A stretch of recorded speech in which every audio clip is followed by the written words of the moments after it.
现在欢迎您来到高白手世界。 중국의 국토는 러시아, 캐나다, 미국 다음으로 세계에서 4위, 인구는 인도 다음으로 2위입니다. 한국과 비교하면 면적은 약 100배에 이르고 인구는 28배나 더 많습니다. 여러분은 중국이라는 단어를 들었을 때 어떤 이미지를 떠올리시나요? 병마용, 삼국지, 서유기, 한자, 4대 발명품, 황사, 무협영화, 경극, 팬더 등 다양한 의견들이 나올 수 있겠지만 그 중에서 한 가지 빼놓을 수 없는 것은 바로 중국 음식일 것입니다. 땅이 넓고 인구가 많으니 자연스럽게 많은 요리들이 발전할 수 있는 좋은 환경이었을 것입니다. 그렇다면 현대 중국인들은 자신들의 요리를 어떻게 생각하고 있을까요? 중국 요리의 특징은 재료의 선택, 칼질의 방법, 불의 세기와 사용 시간, 조미료 4가지 부분으로 나눌 수 있으며 5000년도 더 전에 불고기와 생선구이 등의 식품이 있었다고 합니다. 그리고 북이 시대에 쓰여진 중국에서 가장 오래된 농서인 제민요술에는 200여 종 이상의 중국 요리에 대한 내용이 있습니다. 제민요술은 6세기 전까지 축적된 농업 생산 기술과 경험을 상세하고 체계적으로 소개하고 있는데 이는 당시 중국 농업의 발전 수준이 이미 세계 선두권이었다는 것을 보여주고 있으며 또한 후세 농업기술 발전에 매우 깊은 영향을 주었습니다. 수당 5대 시대에는 특색 있는 요리와 식이요법이 새로운 발전을 이루었습니다. 원, 명, 청나라 시기 중국 요리는 크게 발전하였으며 종류는 수천 가지가 넘었습니다. 현대 중국 요리에는 많은 유파가 있으며 그 중에서 가장 영향력이 있고 대표성이 있으며 사회적으로 인정받고 있는 요리는 보통 8대 요리라고 불리웁니다. 요즘 한국에서는 마라탕이 유행이라고 합니다. 마라탕을 먹어본 사람들은 알겠지만 기름이 적지 않은 음식입니다. 즉 중국 음식은 볶음 요리가 아닌 탕을 끓일 때도 기름을 사용하는 것입니다. 보통 이렇게 직접 기름을 넣기도 하고 간혹 보기만 해도 뭔가 건강해 보이지 않는 이 빨간색 양념도 넣는 경우가 많습니다. 이 양념은 호거 디리아오라고 부릅니다. 허거 스톡이라고 볼 수 있겠습니다. 바이도에 따르면 이 허거 양념은 뼈로 우려내는 탕, 생선탕, 닭고기탕 등에 사용된다고 합니다. 즉 이름은 허거 양념이지만 허거에만 사용되는 게 아니라 중국 인민들이 매운맛을 느끼고 싶으면 필수적으로 사용하는 요리 양념인 것입니다. 가격도 보통 500g에 20위안 정도로 매우 저렴합니다. 한국인이 보통 음식에 매운맛을 내고 싶을 때 고추, 고추장, 고춧가루를 사용하는 것처럼 중국인들은 허거 양념과 두반장을 주로 사용합니다. 허거 양념의 주성분은 소기름, 식용유, 두반장, 생강, 마늘 등으로 주로 기름과 매운 재료를 합쳐서 만든 것입니다. 물론 한국도 국이나 찌개 끓일 때 쇠고기 다시다나 미원 같은 인공 조미료를 많이 사용하는 경향이 있습니다. 제가 어렸을 때 동네에서 김장하는 걸 보면 미원을 막 쏟아붓는 이웃들도 있었습니다. 현재 중국은 미원과 같은 인공 조미료도 많이 사용하고 있는데 거기에 더해 기름 성분이 많은 허거 양념까지 쓰고 있는 것입니다. 제가 20여 년 전쯤 수출한 제품에 문제로 유럽 출장을 갔는데 당시 중국에서 그 제품을 생산한 회사의 대표도 같이 갔습니다. 한족이었죠. 보통 해외 출장을 가면 등급이 높은 곳은 아니더라도 호텔에서 머무는데 그때는 한인 민박에서 묵게 되었습니다. 마침 고객사의 생산 공장 근처에 적합한 숙소도 없었고 고객사에서 근무하는 직원의 지인이 운영하는 민박이라서 상부상조한다는 의미로 그렇게 결정되었던 것 같습니다. 가보니 비록 넓지는 않았지만 편안한 잠자리였으며 저녁으로 불고기 정식도 제공해 주어서 저는 상추에 마늘, 파채 등을 올려 맛있게 불고기 쌈을 싸서 먹었습니다. 그런데 같이 갔던 중국인 사장의 표정은 굉장히 안 좋았습니다. 식사도 하는 둥 마는 둥 하더니 결국 잠자리가 불편하다는 핑계로 호텔을 옮겼습니다. 나중에 동행했던 조선족 직원을 통해서 진짜 이유를 들어보니 제가 맛있게 쌈을 싸 먹었던 상추, 생마늘 등의 채소는 짐승들이나 먹는 건데 자신에게 줬다며 매우 불쾌했다고 합니다. 채소는 최소한 기름에 한번 데치거나 찜을 하던가 끓이던가 하는 식으로 조리를 해야 사람이 먹을 수 있는 요리라는 뜻입니다. 물론 지역별로 차이는 있습니다. 북쪽에서는 한국처럼 상추, 고추 등 조리되지 않은 채소를 먹는 경우가 있기 때문입니다. 하지만 대부분의 인구가 거주하고 있는 남쪽으로 가면 갈수록 채소를 날로 먹는 경우는 크게 줄어듭니다. 시대의 흐름에 따라 중국 인민들의 사고방식에도 변화가 있어서 요즘 큰 마트에 가보면 밀키트 형식으로 포장 판매되고 있는 샐러드를 많이 볼 수 있기는 합니다. 또한 메이투안에서 검색해보면 사무실이 많은 지역 근처에는 건강식, 다이어트 음식을 찾는 사람들을 위해서 전문적으로 샐러드를 판매하고 있는 배달 전문 식당들도 많습니다. 물론 아직 주 수요층은 젊은 사람들, 특히 여성들이 대부분이기는 합니다. 즉 아직까지 중국의 기성세대들에게는 조리하지 않은 채소는 많이 낯선 음식인 것입니다. 중국 마트에 가보신 분들이 한국하고 비교해서 가장 신기하다고 말하는 몇 가지 중에서 하나는 식용유를 판매하는 코너가 굉장히 넓고 용량도 5리터가 기본일 정도로 크다는 것입니다. 중국 최대 온라인 쇼핑몰인 타오바오에서도 해바라기, 유채, 땅콩, 생선기름 등 다양한 종류의 식용유를 구입할 수 있습니다. 도대체 중국인은 일상생활에서 얼마나 많은 식용유를 사용하기에 가정용으로 저렇게 큰 용량의 식용유를 판매하고 있는 것일까요? 기름이 많으면 더 맛이 있습니다. 고대에는 고에너지 식품, 특히 지방이 풍부한 식품이 인체의 에너지 비축에 매우 중요했습니다. 지방은 대표적인 고에너지이며 지방 1g당 생산되는 에너지는 탄수화물 및 단백질보다 훨씬 높습니다. 인간의 진화 과정에서 뇌의 발달은 생존에 있어 중요했으며 지방이 제공하는 높은 에너지는 건강한 두뇌의 발달의 초석입니다. 따라서 기름진 음식에 대한 선호는 어느 정도 뇌의 고에너지 필요에 대한 반응으로 볼 수 있습니다. 기름진 음식에 대한 우리의 선호는 단순한 군침이 아니라 인류의 오랜 진화 과정에 뿌리를 두고 있는 것입니다. 많은 국가들에서 식용유로 음식을 볶는 조리 방법은 굉장히 보편적이며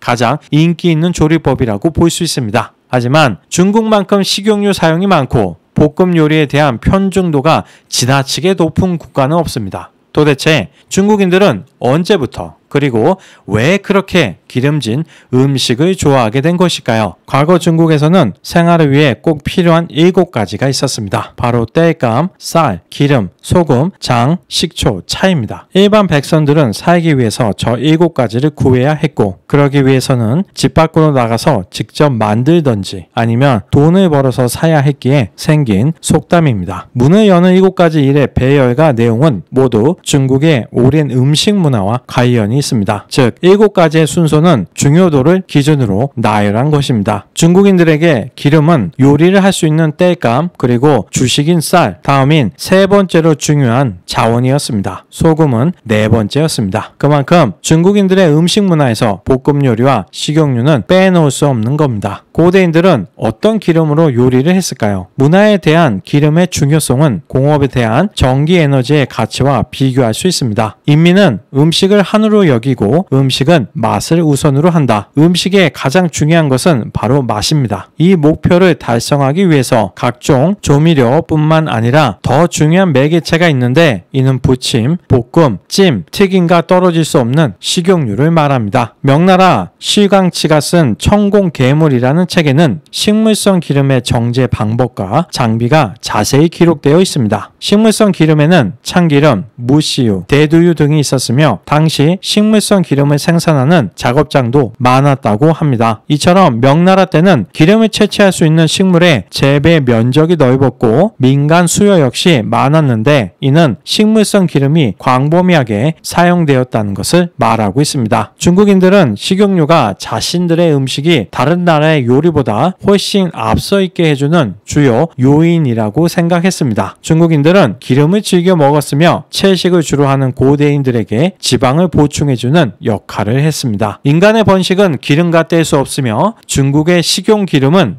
오랜 역사를 가지고 있습니다. 상고시대 인류는 사냥을 통해 음식을 얻었고 이러한 동물의 지방은 고대인이 얻는 지방의 주요 공급원이었습니다. 옛날 주나라 때 식용 동물성 기름에 대한 기록이 있습니다. 첫 번째, 식용 방법은 기름에 넣고 고기를 삶는 것이고 두 번째 방법은 기름을 바른 후 불에 굽는 것이고 세 번째는 직접 기름으로 음식을 튀기는 것입니다. 서인문해자는 서기 100년경 시션이 1만 자에 달하는 한자에 대해 본래의 글자 모양과 뜻 그리고 발음을 종합적으로 해설한 책인데 기름이라는 단어가 등장하기 전 과거 중국인들은 뿌리 있는 동물의 기름은 지라고 불렀고 뿌리 없는 동물의 기름은 고라고 불렀다고 합니다. 예를 들어 소나 양의 기름은 지, 돼지의 기름은 고라고 불렀던 것입니다. 하지만 기름이라는 단어를 사용한 후로는 지는 지방을 가르치는 말이 되었고 고는 현재 피부 크림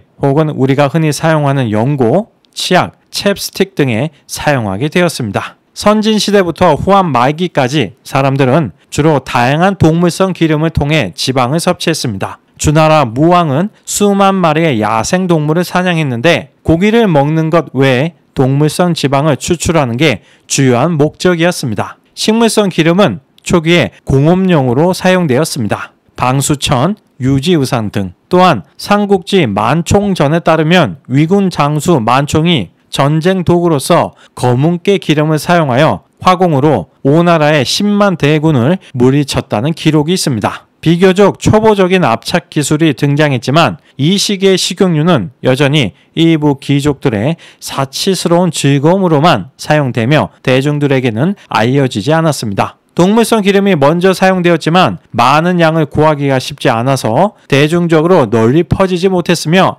식물성 기름 역시 당시 압착 기술이 효율적이지 못해 주로 공업용, 군사용 혹은 귀족들의 사치품으로 주로 사용되었기에 백성들 입장에서는 동물성 기름보다 더 사용하기가 어려웠습니다. 이러한 상황에 큰 변화가 생기기 시작한 것은 실크로드가 만들어지면서부터입니다. 장치에는 한 나라의 뛰어난 외교가, 여행가, 탐험가이자 실크로드의 개척자였습니다. 그는 서한시대 한 무제의 명으로 장안에서 출발하며 깐푸를 기잡이로 삼아 100여 명의 사신을 이끌고 서역으로 떠나며 한 나라에서 서역으로 가는 남북의 길, 명성이 자자한 실크로드를 개척했습니다. 후에 한무제는 장치엔에 군공을 치하하며 방망후라는 작호를 내렸습니다. 장치에는 서역에서 외교 업무를 마친 후 많은 농작물을 가지고 돌아왔는데 그 중에 참깨를 도입하여 중국인들은 저렴한 식용유를 먹을 수 있게 되었습니다. 후마의 후자는 수입품임을 뜻합니다. 후로보, 후자오 역시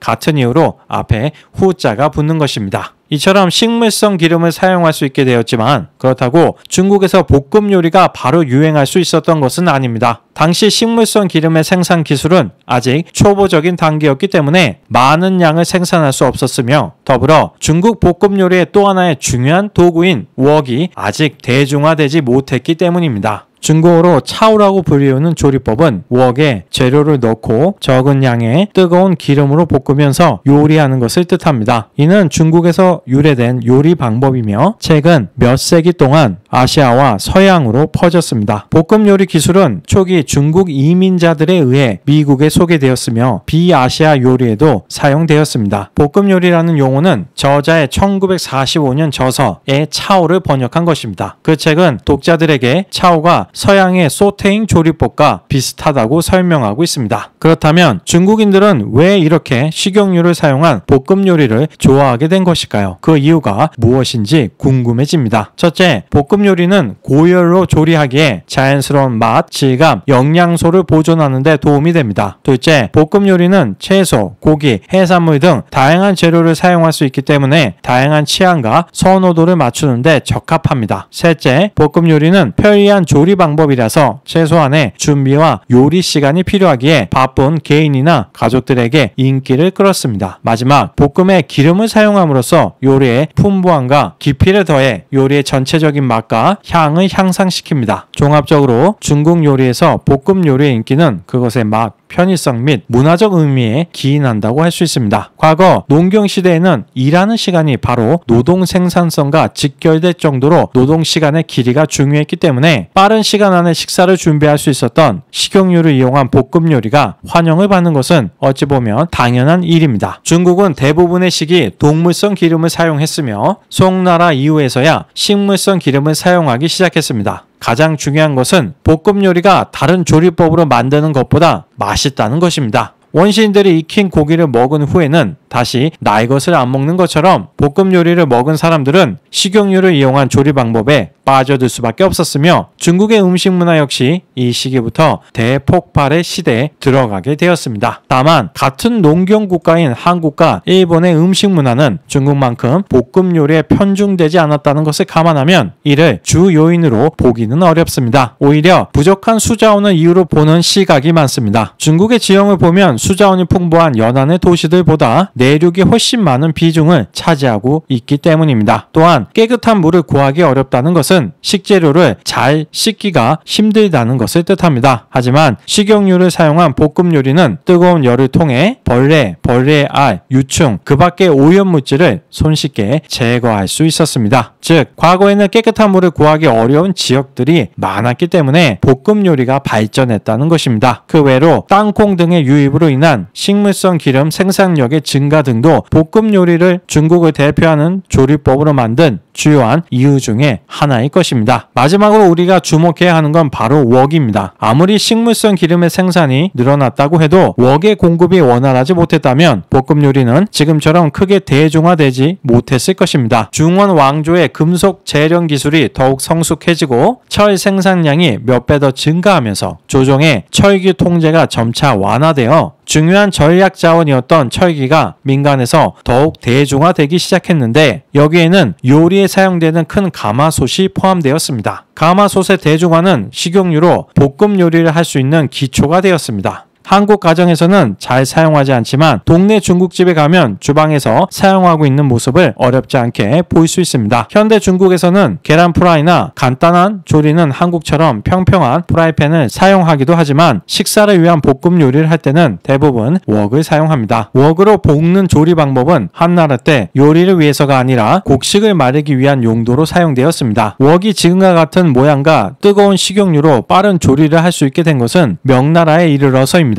물론 일부 연구에서는 그 시기를 송나라 때로 보고 있기도 합니다. 역사적으로 볶음 요리는 요리에 필요한 식용유의 가격이 비쌌기 때문에 삶거나 찌는 것만큼 중요한 조리법은 아니었습니다. 하지만 볶음은 명나라 말기에 가서 점점 인기를 얻게 되었는데 도심지에서 난로용 목재와 숯의 가격이 상승했는데 볶음 요리는 연료에 큰 낭비 없이 빠르게 음식을 조리할 수 있었기 때문입니다. 이는 영국의 산업혁명이 떠오르기도 하는 일화입니다. 영국 역시 목재 가격의 상승으로 인해 석탄을 이용하게 되었고 이는 산업혁명의 단초를 제공했기 때문입니다. 동서양을 막론하고 결핍은 진보를 위한 큰 원동력이 되는 것 같습니다. 다만 영국의 목재 부족은 산업혁명을 불러왔고 중국의 목재 부족은 볶음 요리를 대중화시켰다는 차이가 있겠습니다. 맛있는 볶음 요리의 가장 큰 문제는 지나친 기름 섭취가 건강에 큰 악영향을 준다는 것입니다. 2021년 CCTV가 방영한 한 프로그램에 따르면 14억의 중국인이 연간 4,071만 톤의 식용유를 소비하고 1인당 식용유 소비량은 29.1kg으로 세계 1인당 소비량을 훨씬 뛰어넘는다고 합니다. 30년 동안 식물성 기름의 1인당 연간 소비량은 5.74kg에서 25.84kg으로 증가하여 1인당 하루 소비량은 약 70.8g이 되었으며 동물성 지방의 1인당 연간 소비량은 8.27kg에서 20.56kg으로 1인당 하루 소비량은 약 56.3g이 되었습니다. 기름과 지방의 에너지 공급 비율은 1992년 22%에서 2017년 34.6%로 증가했습니다. 중국 시장의 식용유 종류는 매우 풍부합니다. 전통적인 콩기름, 유채기름, 땅콩기름, 참기름, 해바라기 씨유 외에도 매우 다양한 종류가 있으며 그 중에서 가장 인기 있는 것은 콩기름입니다. 더불어 동물성 식품 측면에서 돼지고기는 여전히 중국인이 섭취하는 주요 육류입니다. 문제는 돼지고기의 평균 지방 함량이 34%로 소고기, 양고기, 닭고기를 압도한다는 것입니다. 중국인들이 만약 돼지고기의 섭취를 좀 줄이고 닭고기의 섭취를 늘릴 수 있다면 훨씬 더 건강한 삶을 살 수 있을 것입니다. 정리해보면 중국에서 볶음 요리가 유행하게 된 것은 내륙의 부족한 수자원과 비싼 목재 가격으로 인해 위생과 경제적인 면에서 볶음 요리가 유리했기 때문입니다. 더불어 더 맛있기까지 하니 있으니 당시 중국인들로서는 굳이 볶음 요리를 마다할 이유가 없었을 것입니다. 이후 점차 식물성 기름 생산 기술의 발전과 철기의 보급화를 통해 웍이 대중화되면서 볶음 요리는 한층 더 빠른 속도로 퍼져나가게 되었습니다. 중국 요리는 그 종류가 수천 가지나 되고 조리법도 수십 가지라고 주장하지만 실제 일상생활에서 중국 인민들이 먹는 중국 음식 중 대부분은 식용유를 사용한 볶음 요리입니다. 중국인은 과거 영양 상태가 좋지 못했던 시기 볶음 요리를 통해 지방이라는 중요한 에너지를 보충할 수 있었습니다. 하지만 현대에 이르러서는 너무 많은 기름을 섭취함으로써 건강에 좋지 못한 영향을 받고 있는 것입니다. 과거에는 영양이 부족해서 힘들었다면 이제는 오히려 영양이 너무 과해서 힘들다는 것이 참 아이러니하게 느껴집니다. 오늘 영상은 여기에서 마치겠습니다. 시청해 주셔서 감사합니다.